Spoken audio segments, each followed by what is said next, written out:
Saya mempersilakan kepada Maulana Tuan Guru Ustaz Ahmad Fawaz bagi meneruskan solat beliau pada pagi ini. Dipersilakan. Assalamualaikum warahmatullahi wabarakatuh. Bismillahirrahmanirrahim.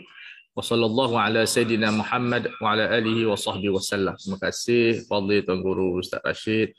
Yang saya hormati Datuk Fadil Sahibus Samahah Datuk Zamri di atas perkongsian yang bermanfaat kepada kita tentang isu pemikiran.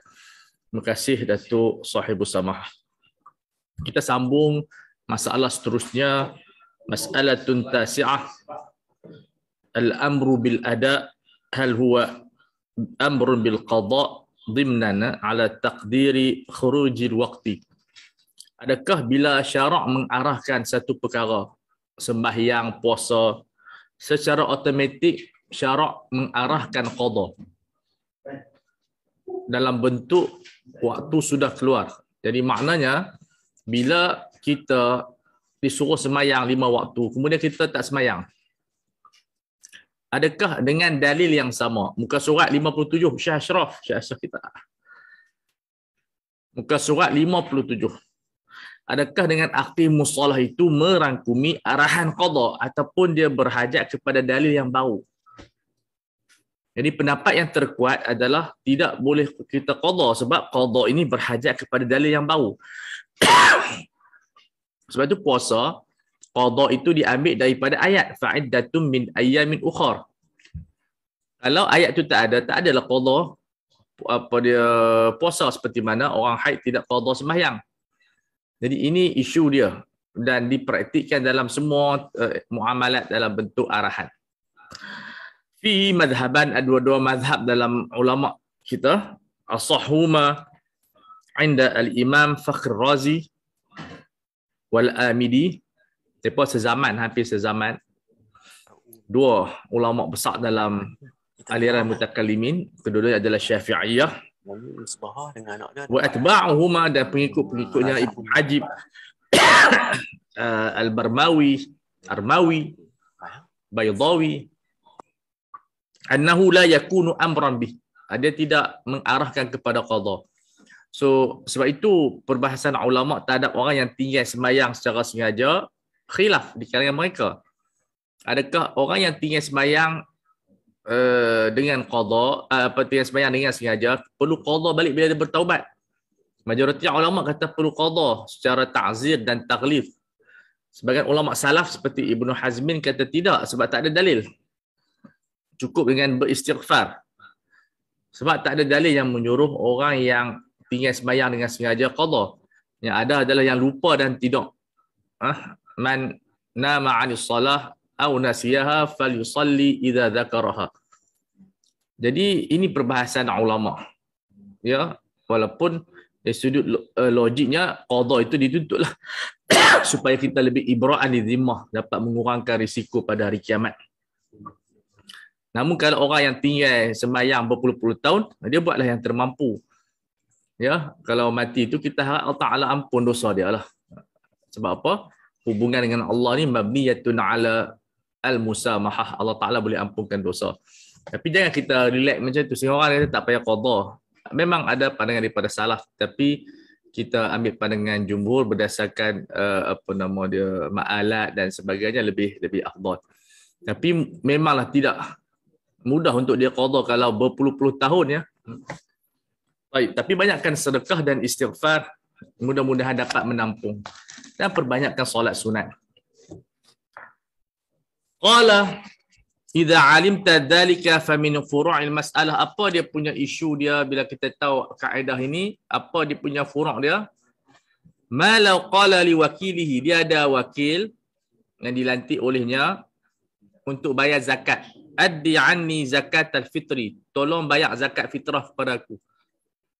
Fa kharajal waktu. Tiba-tiba waktu dah keluar dah. Sembahyang dah tamat dah. Ataupun hari tu dah habis dah. Dah masuk maghrib.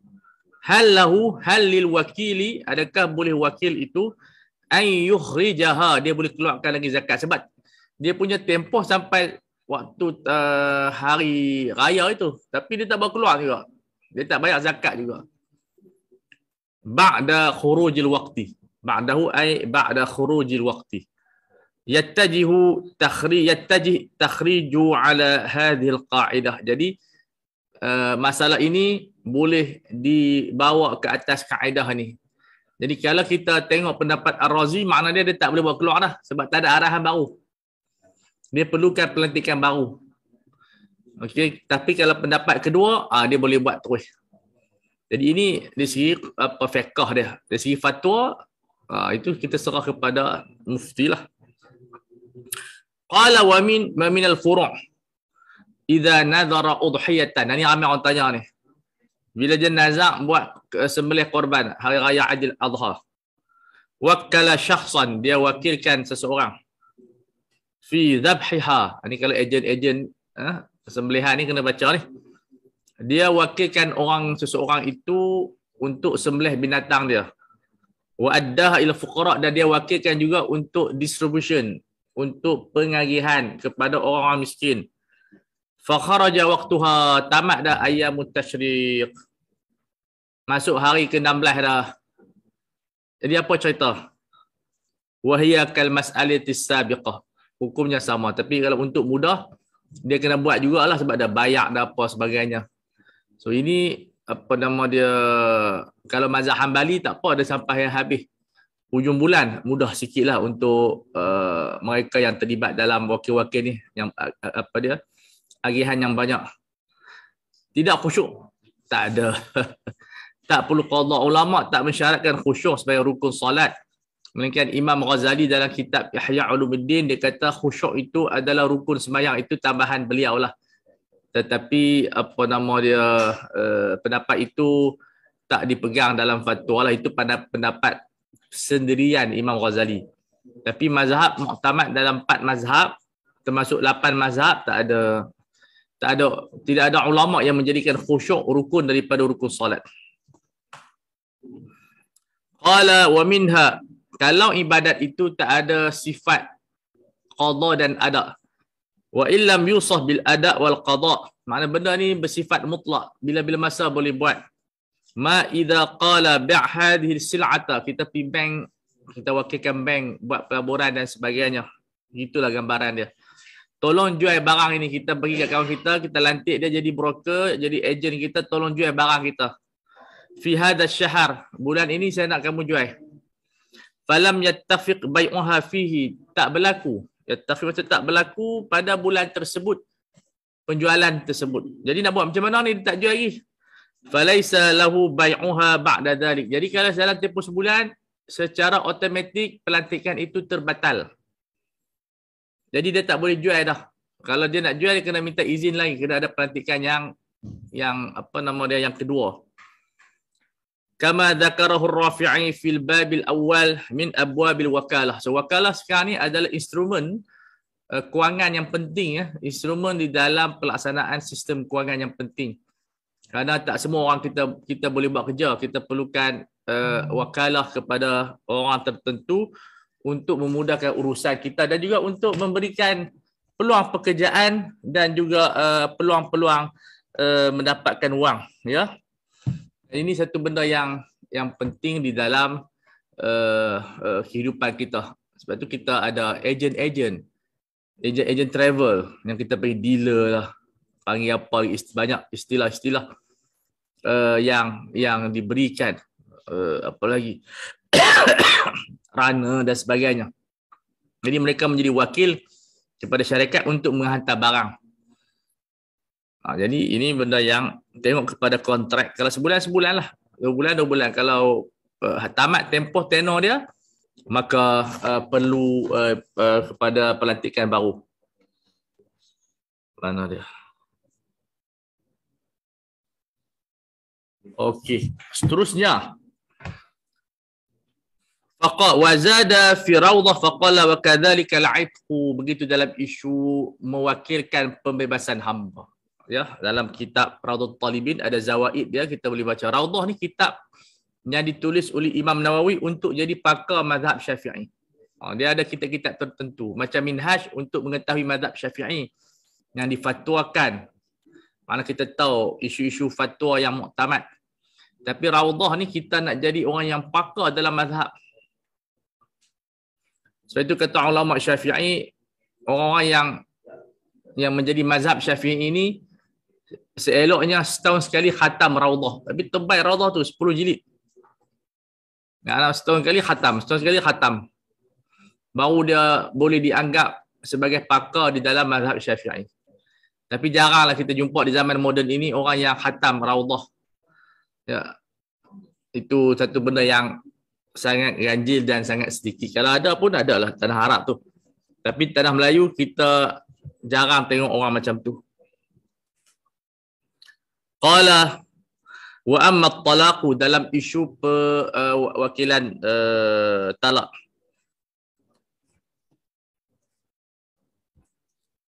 Wa fi Syamil dalam kitab Syamil wa ghairihi min ad-dariki annahu yaqa'. Sebagian ulama menyatakan dalam talak, apabila kita wakilkan talak boleh jatuh. Ya. Li'annaha idza kanat mutallaqatan yaumal jumu'ah, kalau dia ditalak pada hari Jumaat, kanat mutallaqatan fi yaum as-sabti. Kalau ditalak hari Sabtu pun okey, on. Qala Nawawi wa fihi nazar. Berkata Nawawi pendapat ini lemah. Kalimah fihi nazar, fihi kalam adalah tushiru ila dha'fi ar-ra'yi. Itu mustalah dia. Bila ulama sebut fihi nazar, memang pendapat itu khilaf, tapi pendapat yang disebut itu menunjukkan pendapat itu lemah. Jelas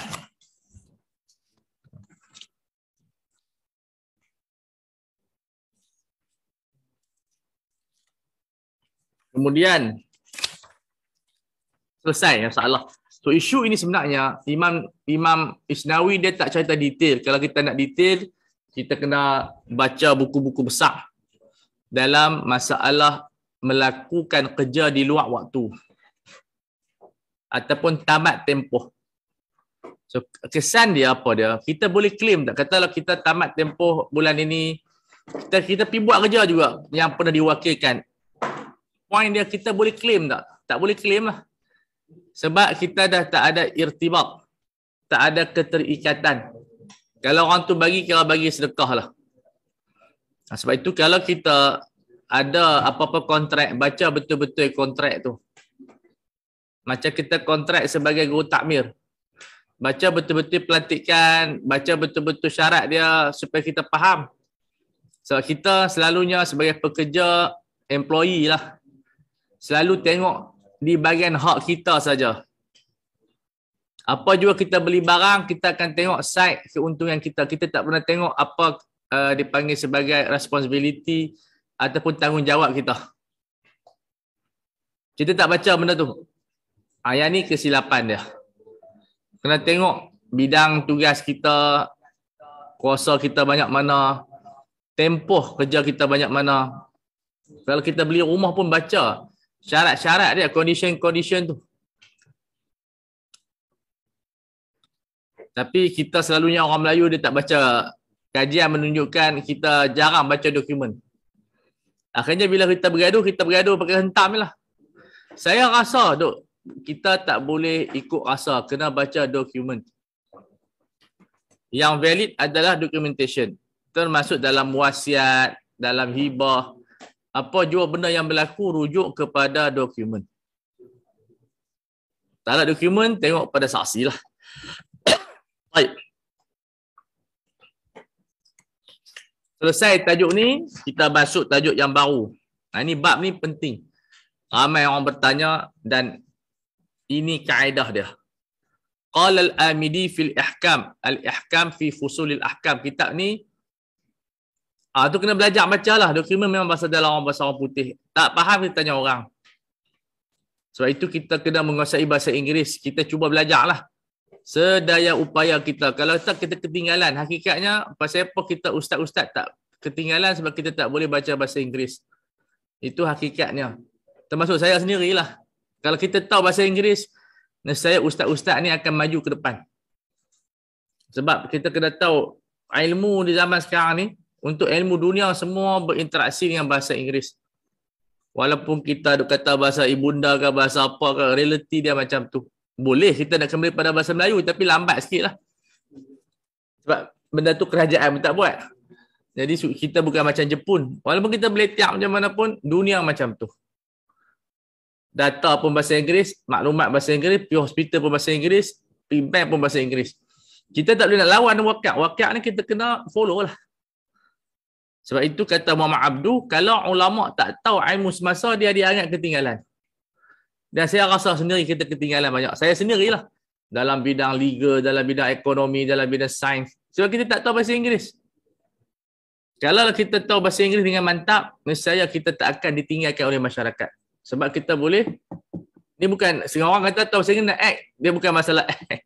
Bukan masalah kita sombong. Bukan, dia bahasa perantaraan ilmu. Bahasa antara bangsa. Kita nak baca data, jadi kewajipan kepada kita menguasai bahasa Inggeris sekadar mana yang termampu. Ma la yatimul wajib illa bihi fahuwa wajibun. Kita nak baca buku akaun ke apa, semua bahasa Inggeris. Jadi tak dapat tidak. Asatizah kena carilah masa banyak kuliah-kuliah online dalam bahasa Inggeris. Dalam bentuk apa dia pembelajaran yang sangat mudah. Dan ini yang kita kena cek balik. Di samping kita nasihat masyarakat untuk belajar ilmu agama, kita pun kena majukan diri kita belajar bahasa Inggeris supaya kita boleh orang kata catch up dengan peredaran zaman. Dan apa juga ulum-ulum yang membantu kita, komputer lah, pentadbiran, manajemen. Semua tu kita, bila kita tahu benda tu, kita nampak syariah lebih luas. Keluasan syariah tu. Sebab tu Syekh Ali Jumaah dia kata apa, aku belajar law dan ekonomi berpuluh-puluh tahun kerana nak berkhidmat kepada syariah. Kita tak dapat berkhidmat kepada syariah selagi mana kita tak menguasai ilmu dunia. Jadi kalau kita kuasai ulumud dunia, kita boleh bawa masuk syariah dalam tu. Sebab kitab, sejarah, kitab kita baca ni sejarah. Banyak cerita peranan ulama dulu. Tapi peranan kita sekarang ni semuanya tengok. Pentadbiran kita ni dia ada SOP, dia ada yang tu, ada yang ni. Siapa-siapa yang jadi menteri dia tahulah. Oh, baru dia tahu. Oh, rupa dia macam ni, macam ni. Jadi ini adalah kewajipan kita. Jadi kita tak boleh macam pasif, berapa ilmu dunia-dunia ni. Yalah kalau kita kata macam tu, kita tak akan diterima oleh masyarakat. Masyarakat nak ambil kita macam mana, kita pentadbiran pun kita tak tahu. Pengurusan kita tak tahu, kewangan kita tak tahu. Kita tahu baca kitab saja. Kitab sebahagian juzuk kehidupan. Tapi yang lain kita kena belajar banyak. Jadi ini di antara benda yang menjadi cabaran kepada kita sebenarnya. Cabaran kepada ilmuwan agama. Bagaimana dia nak berinteraksi dengan zaman dia. Sebab itu Sayyidina Yusuf diberi mimpi supaya dia dapat menjadi Nabi yang berjaya. Jadi dia dapat pegang masyarakat dengan mimpi-mimpi dia yang tepat. Tafsir mimpi yang tepat. Kita sekarang ni di Malaysia, kalau seorang ustaz tu menguasai bahasa Inggeris dengan baik, dia akan mendapat tempat sebab dia boleh terang ilmu Islam ni dalam bahasa Inggeris sebab dia tahu bahasa Arab dah. Tapi bahasa communication, korporat, antara bangsa semua dalam bahasa Inggeris, tak dapat tidak kita kena cuba belajar sedaya upaya. Kalau tak boleh juga tak apalah, kita nak macam mana. Tapi kita tak payahlah kita nak masuk ke dalam lubuk-lubuk yang lebih mendalam. Baik. Qala al-Amidi fil ihkam yajuzu indana ay inda ahli al-kalam mutakallimin dukhulun niyabati ataupun inda Syafi'iyah. Sebab Syafi'iyah ni adalah ulama yang menerokai mutakallimin. Mutakallimin ni maksud apa? Perbahasan usul fiqh itu ditulis dalam bentuk ilmu kalam. Itu. Ada satu buku usul fiqh ni saya beli ke, okey. Tapi tuan-tuan tak beli, tak apa, saya baca bagus. Dia bagus tapi dia untuk permulaan tak baguslah. Tajuk dia adalah usul fiqh Ahlussunnah wal Jamaah. Karangan ulama moden lah. Tapi dalam tu hentam habis usul fiqh mutakallimin seperti Midi, Juwaini, Ghazali.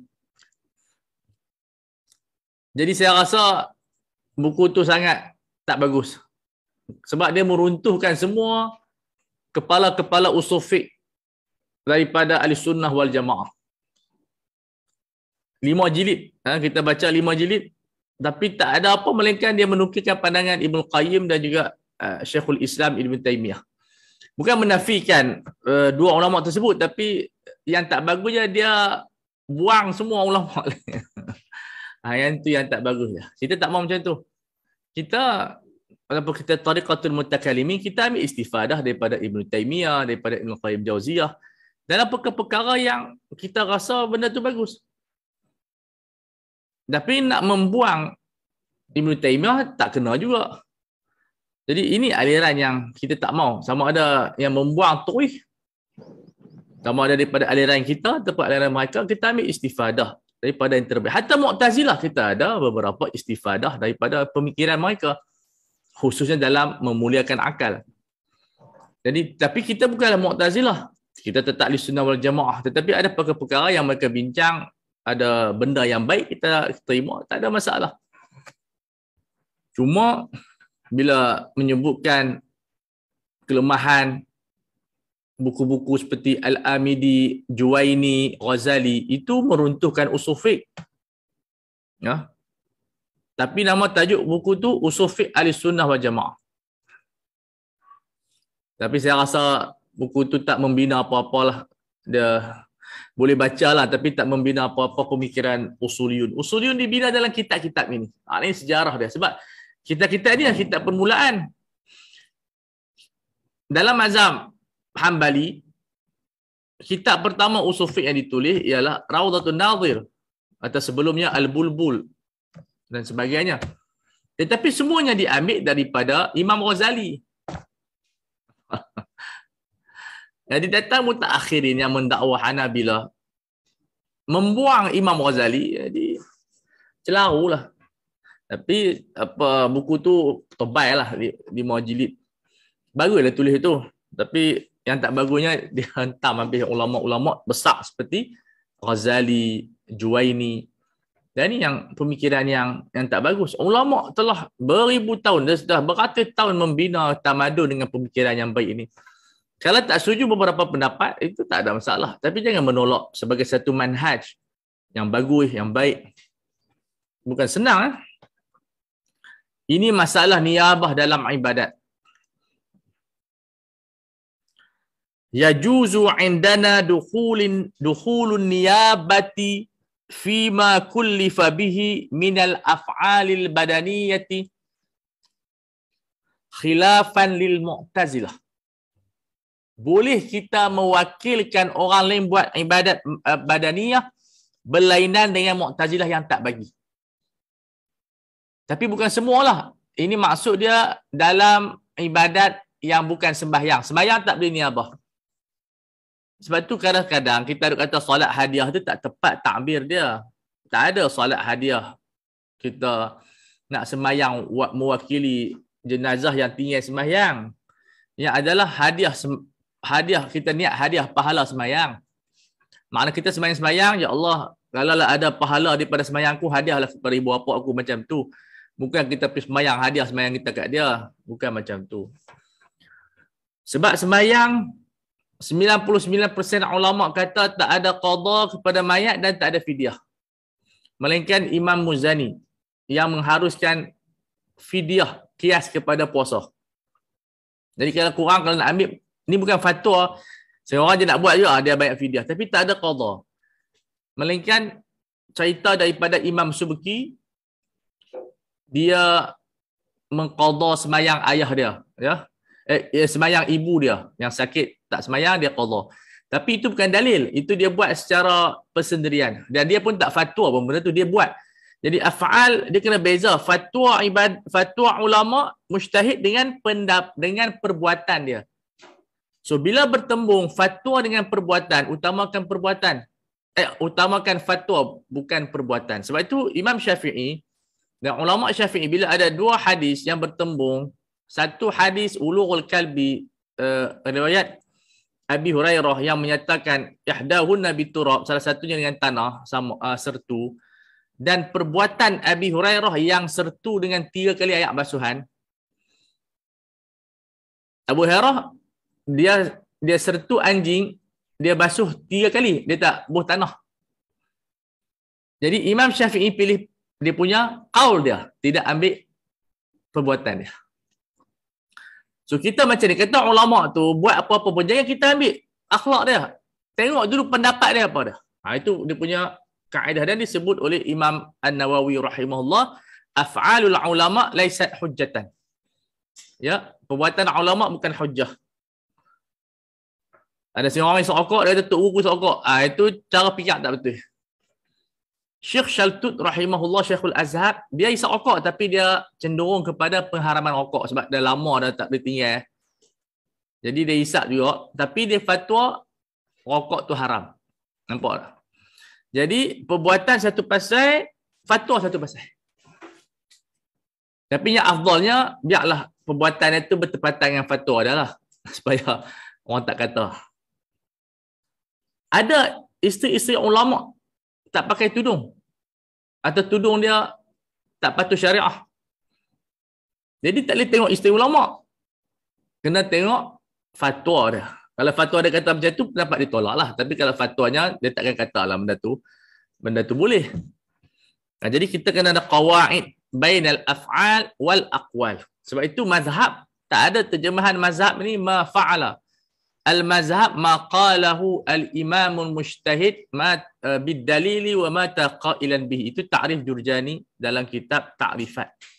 Jadi mazhab ini apa yang diucapkan, bukan apa yang dilakukan. Sebab itu khususiat Rasulullah sallallahu alaihi wasallam. Hanya perbuatan Nabi saja sebagai hujjah. Perbuatan ulama tidak hujjah. So kita jangan ekstrim, kita jangan cerca pun tak boleh. Tengok orang, saya tengok baru-baru ni pergaduhan di antara tokoh-tokoh ilmuwan, hak yang pengikut tu cerca tu sangat. Salah tu tak salah.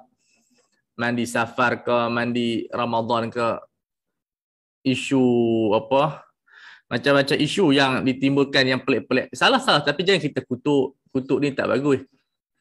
Syaitan pun kita tak dikutuk. La tasubbu syaitan. Hadis riwayat Abu Daud. Jangan maki syaitan. Syaitan pun tak dimaki, angin pun tak dimaki. La tasubuddik, la tasuburrih. Orang isap rokok, nafas akan pendek, penat. Depa kata panjang Syekh. Isap rokok. Jadi jadi kita ni kena ada manhaj. Manhaj ulama terbahagi kepada dua. Pada tafkir dan pada suluk. So kita ada fiqhul ma'rifah, kita ada fiqhul suluk. Cara kita berfikir dan cara kita bertindak. Dan jangan sekali kita hujum orang. Manhaj kita, kalau boleh dalam guru takmir, tadi Ustaz Rashid pun sebut, jangan kita agresif. Agresif tak ada masalah, tetapi jangan kutuk orang. Jangan sesekali kita pelekeh orang lain. Kerana itu bukan manhaj salaf. Biarlah orang politik seorang ya. Sebab orang politik bukan ulama. Orang politik bila walaupun basic dia adalah apa nama dia, agama, tapi bila jadi politik dia terkeluar daripada rumus ulama. Makna dia tidak akan beriltizam dengan qawaid ilmu sebab dia telah jadi ahli politik. Dia more kepada apa dia panggil, ahli politik lah. Politikus. So mereka tak akan terikat dengan undang-undang ilmuwan. Sebab itu ahli politik ada majal dia, ada ruang dia. Sebab itu Umar Abdul Aziz bila jadi khalifah dia tak fatwa lah, dia berhenti fatwa. Sebab dia akan ada conflict of interest. Bayangkan kalau ahli politik fatwa, ada conflict of interest. Dia tidak boleh qiyas pada Rasulullah. Rasulullah ni dia pada Rasul dan Nabi. Jadi ulama bukan Nabi. Tapi ulama boleh masuk politik tetapi tak boleh dijadikan sebagai ukuran fatwa. Kalau dia nak buat dasar, dia nak buat hubungan apa tu, itu bukan fatwa, itu dia punya strategi politik. Tak boleh kita katakan pandangan ahli politik agama itu fatwa. Sebab dia bukan fatwa. Fatwa ni macam Datuk Zamri buat keluar. Itu fatwa. Tapi ahli politik bagi pandangan itu dipanggil dasar mereka, strategi politik. Jadi ini kita kena iltizam dengan manhaj ilmu. Ya. Baik. Jadi apa nama dia kita sebutkan tadi, manhaj kita tidak mencerca orang. Kita adalah manhaj mahabbah. Kalau ada kesalahan, saya tanya Syekh Qaradawi hafizahullah dalam satu muktamar. kawan dia ni, anak murid dia lah, ceramah buat ambil hadis dhaif jidan. Jadi bila main masa dia, orang duk kata habislah Syekh mesti tegur orang ni. Tapi dalam ceramah dia tak tegur langsung, walaupun penceramah anak murid dia tu ada kesalahan di dalam ceramah. Maka anak murid dia tanya Syekh Qaradawi, pasal apa kamu tak tegur dia? Dia buat ambil hadis yang sangat lemah. Dia kata bukan masanya kita bergaduh di dalam masyarakat, dalam ijtima'. Nanti orang kata ulama bergaduh. Tegur dia senyap-senyap. So kita sebenarnya kita kena cari titik pertemuan. Takkan ada orang betul semua. Semua ulama kalau kita buat kajian, termasuk saya ke siapa ke, ada kesalahan dalam memberi pendapat, dalam akhlak. Itu benda normal. Tapi kalau kita hentam, kita menjatuhkan peribadi seseorang, itu saya rasa itu bukan satu benda manhaj yang kita redha lah. Manhaj kita dalam mahabbah, kita sebarkan kebaikan, melainkan orang itu memang ahli bid'ah, ahli yang keluar daripada manhaj ahli sunnah wal jamaah, maka kita tanbihkan tanpa mencercah. Kita tidak mencercah. Ini maki, hamun, macam-macam keluar. Kadang-kadang khinzir pun keluar. Allahu Akbar. Wastadallu bi anna al-wujuba innama liqahrin nafsi wa kasriha. Dia kata, Mu'tazilah kata, logik dia ada. Dia kata, ibadat ni tujuan disyariatkan untuk patahkan nafsu. Kalau kita wakilkan pada orang, mana maqasid ni? Wa niyabatu ta'ba dhalika. Niyabah enggan, dia menafikan konsep kasrul syahwah, kasrul nafsi wa qahrun nafsi. Kata ulama Syafi'i, wa ajaba ashabuna bi anna niyabata la ta'bahu lima fiha min badlil mu'nah atau tahammulil minnah. Dia kata ulama, ini boleh cek dalam kitab Amidi, panjang perbahasan dia. Kitab Amidi ni di antara kitab usul fiqh yang sangat cantik, molek, elok semua dah. Tapi terlampau besar untuk kita baca. Dia mau kepada bacaan sendirilah. Nah, satu kitab usul fiqh yang wajib kita ada macam Al-Ihkam, Tamhid, kitab Baydawi, Mustasfa Ghazali, Al-Burhan. Di situlah kita membina kependekaran usul fiqh kita. Pembacaan yang berterusan. Tapi saya tak pasti, adakah dalam kita punya semua guru takmil ni, ada tak yang betul-betul minat usul fiqh? Saya harap semua insya-Allah akan minat usul fiqh seminat-minat dia. Walaupun mungkin ada yang baru belajar dan sebagainya, tapi jadikan usul fiqh sebagai satu zikir, sebagai satu sibhah ataupun subhah, tasbih yang berjalan dalam kehidupan kita. Di samping kita teruskan ilmu yang kita mengajar, tapi teruskan membaca kitab usul fiqh ini kerana dia ada faedah yang begitu banyak. Jadi niyabah tidak menafikan menentang nafsu sebab kita kena bagi duit. Jadi bagi duit pun lawan nafsu juga. Ya. Kalau kita macam haji, kita niyabah pada orang nak buat keluar duit 10,000, 20,000, itu menentang nafsu juga. So pada ibadat, sebahagian ibadat boleh diniyabahkan. Wa tahammul minnah, kita kena tanggung semua kos-kos dan sebagainya. Wa min furu'il mas'alati mastadalla bihil amidi, apakah cabang-cabang fiqh terhadap kaedah ini? Wa huwa niyabatu fi hajjil fardi 'anil mayyiti wal maghsubi. Dia bukan maghsubi ya, ma'dubi. Ya. Betulkan ma'dubi. Bukan dengan bil ghain, bil ain muhmalah. Sad itu bi dad mu'jamah. Baru tepat makna dia. Ni kira-kira kita mesti tahqiq ya. Ni saya telah tahqiqkan masalah ini.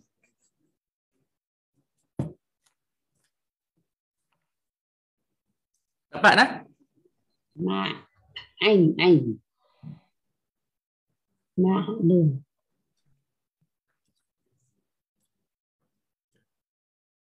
Dapat semua? Syekh Ashraf kita dapat?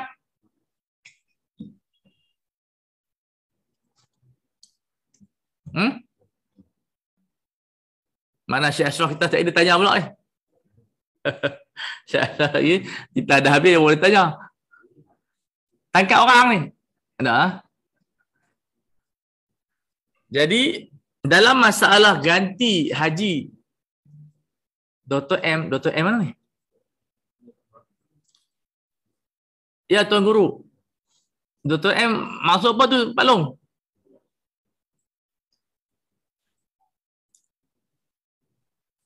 Dr. Madet. Aku ada dia tak apa. Dia cendekiawan. Tapi saya catat begini bukan menafikan keilmuan seseorang. Makna dia takhasus. Takhasus ni maksud apa? Kita kepakaran, dia panggil kepakaran. Kita di Malaysia ada 14 orang mufti.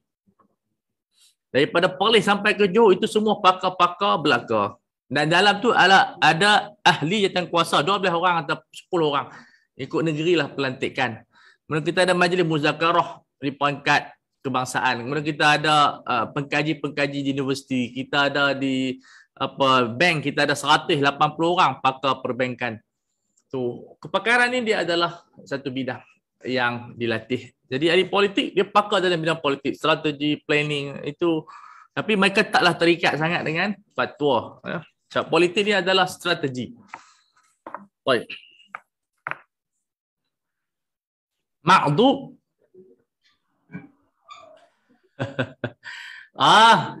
Perlu ada oksigen, bukan oksida atau asap. Dialah. Memanglah isap rokok ni memang mudarat, tak ada siapa yang nafi melainkan yang isap rokok. Baik. Melainkan dia wali kot, dia isap rokok tak ada apa. Isap rokok ni. Baik, wahiyan niyabah fil fardi, dalam isu niyabah dalam haji, orang mati diambil daripada tarikah dia. Sebab itu kita tengok dalam minhaj, bila mati selesaikan hutang dan liability. Maksud tabung haji ambil duit tu dulu. Kemudian wasiat baru faraid. Sebab itu saya nasihatkan diri saya dan asatiza kalau boleh ambil takaful hibah tu, ambil hibah conditional tu untuk selesaikan hutang. Tengoklah apa dia, berapa hutang kita ambil lah, ikut kemampuan kita lah. Sebab nanti dalam masa 2 minggu Ustaz Rozani ada kan, mereka boleh selesaikan hutang kita. Jadi itu isteri taklah terbeban sangat. Sebab nanti kalau kita ambil tarikah bayar hutang, lama-lama tinggal RM4 je lah, hutang banyak. Kemudian baru dibahagikan faraid. So, faraid dibahagi dengan baik. Kalau nak buat, saya kata setengah orang dia nak bahagi ikut adat. Dia sebenarnya macam ni lah. Bagi faraid dulu. Kalau siapa-siapa nak sedekah dekat kakak dia, dekat adik dia, sedekah lah. Kalau kita ubah macam tu, nanti dia ada dendam dan sebagainya. Susah. Sebab duit ni sensitif. Bila kita tengok orang bergaduh, bila main kat kita akan bergaduh juga. Duit ni dia berantu. Dia berantu. Peti ais pun berobok lah. Padahal dia ada peti ais lah. Tapi nak buat macam mana? Duit punya pasal, berobok juga. Duit punya pasal. Ini yang dikatakan bahaya duit, bahana duit, dia ada syaitan kat situ tu. Dan ma'dub ini orang yang lumpuh. Maksud orang yang dirampas. Yang dimasukkan di sini orang lumpuh, dia tak boleh bergerak. Jadi bila dia lumpuh, hukum dia seperti mayat. Maka dia boleh wakilkan kepada orang. Sama dengan orang dialisis sekarang ni. Saya tak ada fatwa tapi saya ingin mengkaji. Sebab tabung haji tak benarkan dialisis buat haji. Ada high risk di sana. Umrah boleh. Jadi, adakah bila tabung haji tak bagi, temporary sekarang ni lah, waktu sekarang ni, orang dialisis buat haji, hukum dia sama dengan ma'dub, automatik berubah kepada niyabah.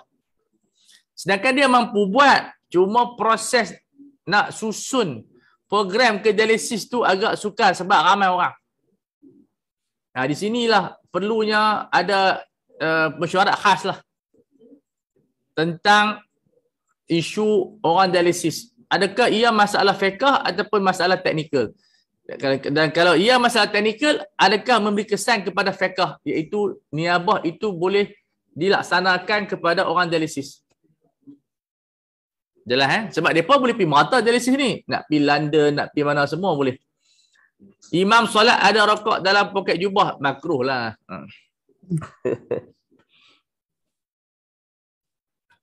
Kalau ikut kaedah fiqhiyah haram lah.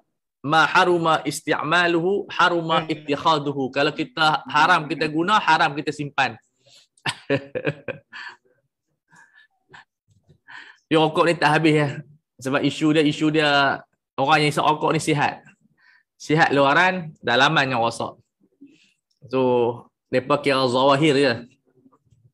Tapi yang lebih penting pada rokok itu adalah taskhif tentang makanan yang sihat.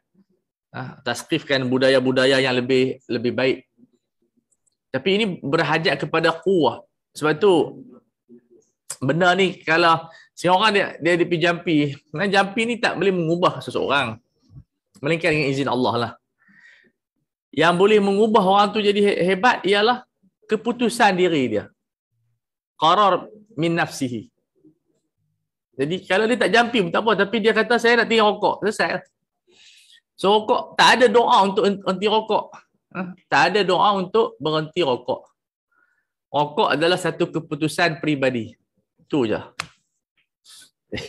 Saya pergi jumpa Tok Syekh, tolong doa nak berhenti hisap rokok. Tak ada. Dia pergi jampi, hisap lagi. Jadi kita boleh wakilkan. Wa kadzalika fi haji ataupun hajjin nafli lil warithi fi asahil qaulai. Begitu juga haji sunat.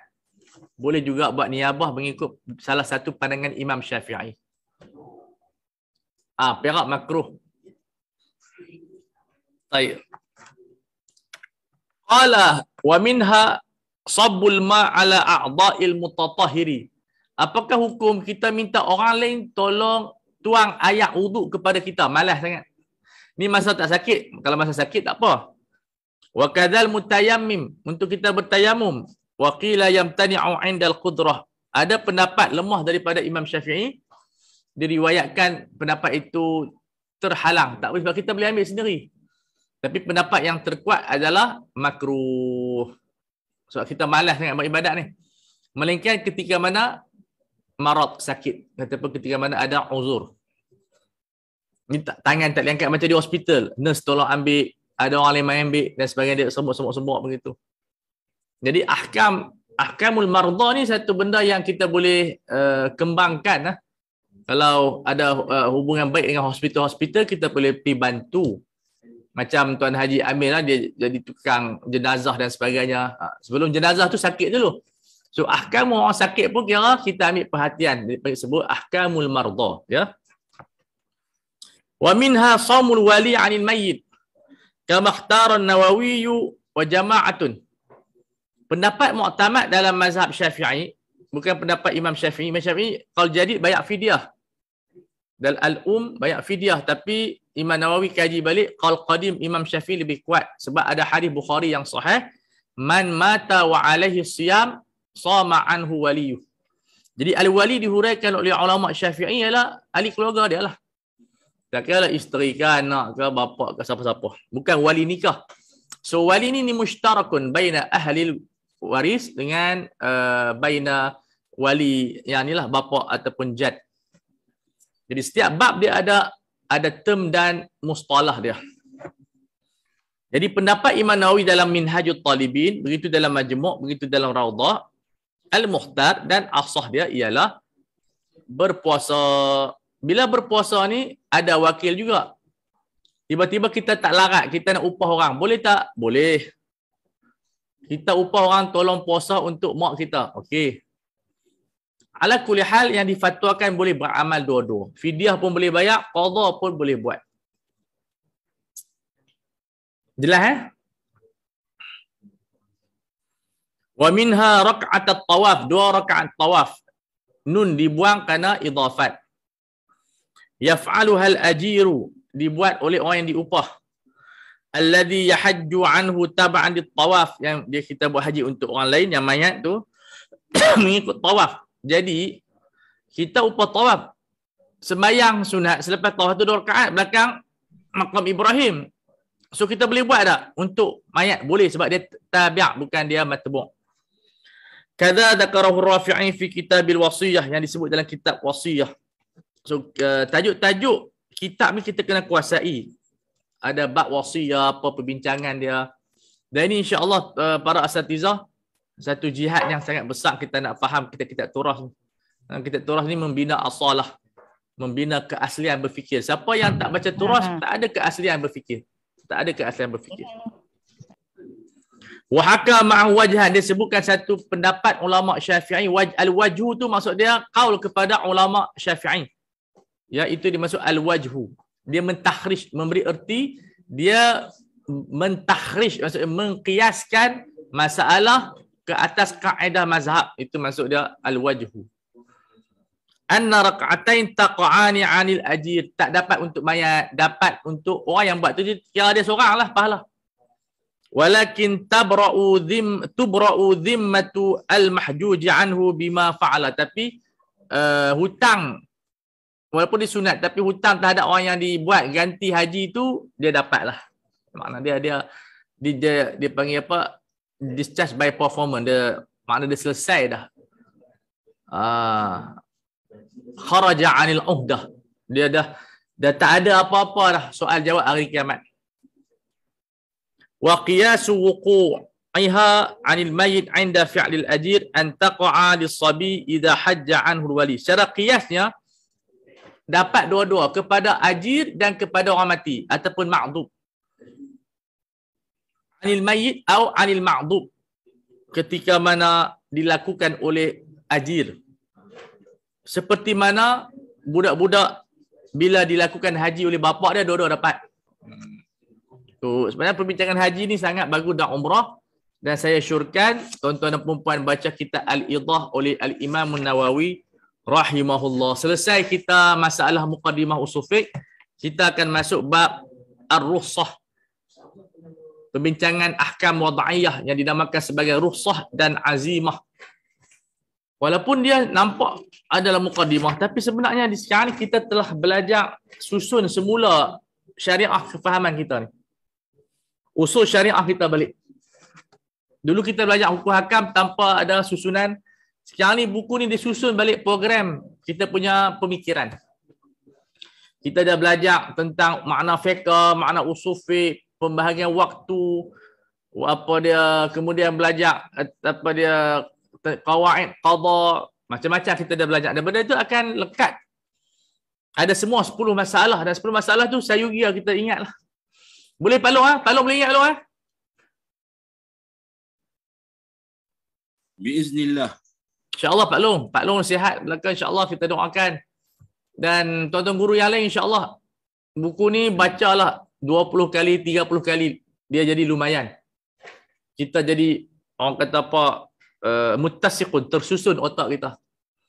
Dan ini yang kita nak, kita berfikir seperti yang ulama berfikir. Kaifa natafakkar kama tafakkara al-ulama. Bagaimana saya boleh berfikir seperti yang ulama berfikir. Kita tak mau macam orang fikir, kita nak macam ulama berfikir. So kita ada satu pemikiran yang murakkaz, yang tersusun, yang tidak mengikut hawa nafsu, yang ada orang kata apa, hala tuju yang jelas. Ini dibina oleh kitab At-Tamhid. Besar sumbangan kitab ini. Qala ar-rukhsatu, sebab kita berehat kita ambil sikit. Mana petang ni, kalau katalah tak cukup, guna PDF lah. Mungkin kita telajak hurai. Sambungan dia ada lagi, tapi kita guna PDF.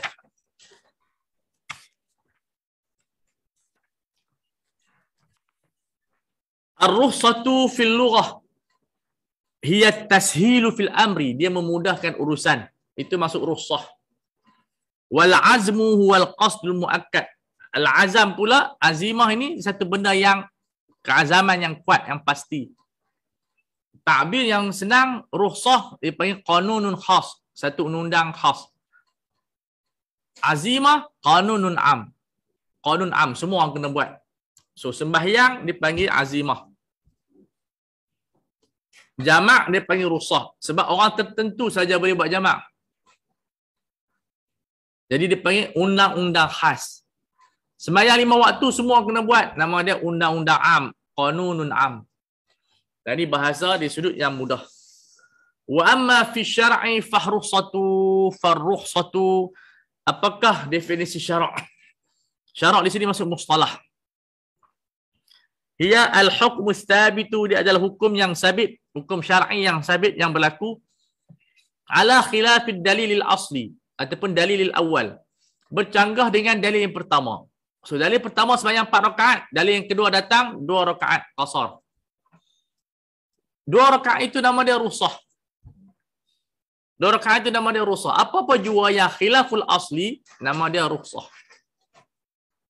Li'udhrin huwal masyaqqatu wal haraj. Al-udhur di antaranya sakit, di antaranya bebanan. Al-masyaqqa wal haraj makna yang sama. Jadi waw ini nama dia atfun tafsiri. Al-masyaqqa hiya al-haraj. Al-masyaqqa hiya al-haraj. Haraj ini termasuklah al-amrad, penyakit-penyakit yang mana kalau kita tak buat rukhsah itu bertambah sakit kita atau membawa kepada kematian. So dalam rukhsah syar'iyyah di zaman moden banyaklah derma darah adalah rukhsah, ya, derma jantung rukhsah, derma organ rukhsah. Itu adalah rukhsah syar'iyyah yang sabit di dalam kehidupan kita.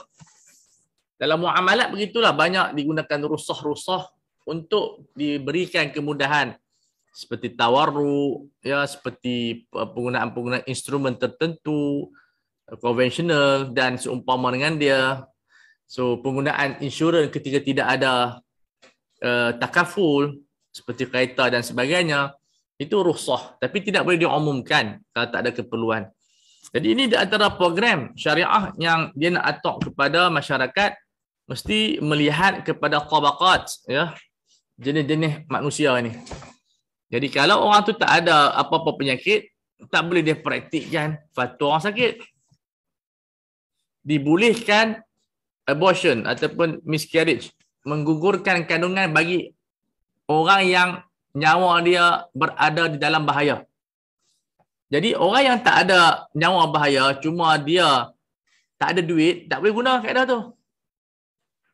Sebab hanya ditentukan kepada nyawa sahaja dan tak boleh dikiaskan.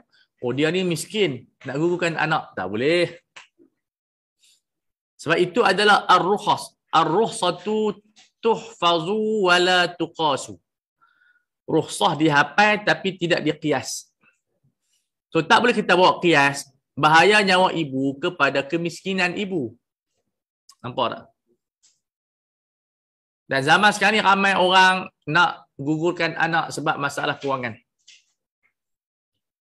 Jadi ini isu yang kita bincang dan kita tidak membenarkan mana-mana doktor melakukan termination of pregnant, membatalkan kandungan disebabkan kemiskinan. Kerana kemiskinan ni dia boleh jadi temporary, boleh jadi sementara, kemudian kaya balik. Kaya pun boleh jadi sementara, boleh jadi miskin balik. So bila tidak ada dhawabit yang jelas, maka kita tidak haruskan disebabkan waham. Maknanya kita sangka, tapi kadang-kadang lepas beranak ada duit pula. So kita tak nak menggugurkan satu perkara yang haram qat'i disebabkan tawahum ataupun benda yang belum pasti kemiskinan itu berterusan. So, kita rehat dulu di sini, kita akan sambung pada panjang wahtarasna bil qaidi fi sa'ati ats-tsaniyah wa nisfi insyaallah taala. Kita ada soalan sikit kalau kita buka.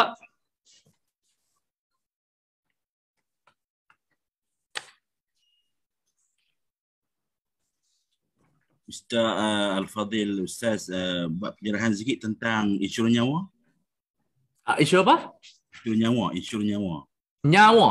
Ya, apa maksud insurans nyawa? Insurans nyawa. Insurans nyawa. Ya. Ada kata insurans nyawa ni haram. Jadi insurans nyawa ni memanglah di Malaysia dan majlis tak membolehkan. Dari kita buat takaful di atas hibah. Jadi macam insurans ni dia kena faham, insurans ni dia perniagaan. Kita kontrak direct dengan operator dia. So tak ada di sana contribution, tak ada di sana sumbangan. Memang pelaburan, keuntungan dan perjanjian. So kalau kita mati dia bagi duit, tapi tak tahu mati bila.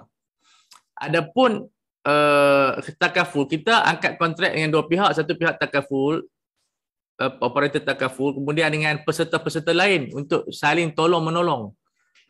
Sebab tu dia tidak boleh bagi harga yang mahal sangat dan dia syarat dia ketat. Sebab saya akan tolong orang lain dulu, nanti saya sakit, orang lain akan tolong saya. Dan takaful yang akan bagi hibah. Hibah bersyaratlah kepada kita. Tanpa ada di sana syarat-syarat yang dikemukakan di dalam uqud muawadhah. Muawadhah ni maksud dia benda tu memang jual beli dan perniagaan secara langsung dengan dengan dia insurans. So insurans nyawa tak dibolehkan. Yang dibolehkan takaful pelindungan, ya. Dia panggil family takaful yang kita boleh tengok dalam mana-mana takaful. So takaful diharuskan, insurans tak dibolehkan. Ini pandangan ulama di Malaysia dan majoriti ulama di dunia lah. Jelas Pak Long? Wallahu ta'ala a'la wa a'lam. Assalamualaikum warahmatullahi wabarakatuh.